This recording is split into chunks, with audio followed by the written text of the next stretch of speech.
பசங்க நூடுல்ஸ் கேட்டாங்கன்னு சொல்லிட்டு கடைக்கு போயிட்டு நூடுல்ஸ் தேவையான பொருள் தான் ஃப்ரெண்ட்ஸ் வாங்கிட்டு வந்திருக்கேன். இங்கே பாருங்கள், நூடுல்ஸு, முட்டை, கொடை மிளகா, அப்புறம் பார்த்தீங்கன்னா ஹாப்பிமா ஃப்ரைட் ரைஸ் பாக்கெட்டு.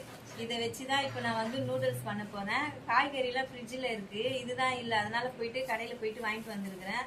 இதை வச்சு இப்போ நான் நூடுல்ஸ் பண்ண போகிறேன். செஞ்சதுக்கப்புறம் உங்ககிட்ட காட்டுறேன், வெயிட் பண்ணி பாருங்கள். இங்கே பாருங்கள் ஃப்ரெண்ட்ஸ், நூடுல்ஸ் ரெடி ஆயிடுச்சு.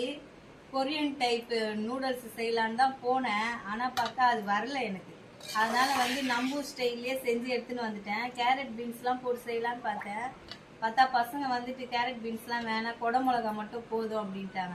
சரின்ட்டு கொடை மிளகா மட்டும் போட்டு நூடுல்ஸ் ரெடி பண்ணிட்டு வந்துட்டேன். இங்கே பாருங்கள், நூடுல்ஸ் எவ்வளோ தனித்தனியாக அழகாக உதிரியாக வருது பாருங்கள், சூப்பராக இருக்கா. அது லாஸ்ட்டில் வந்துட்டு பூண்டு எண்ணெய் கொஞ்சம் ஊற்றுங்க, சூப்பராக இருக்கும் நூடுல்ஸில்.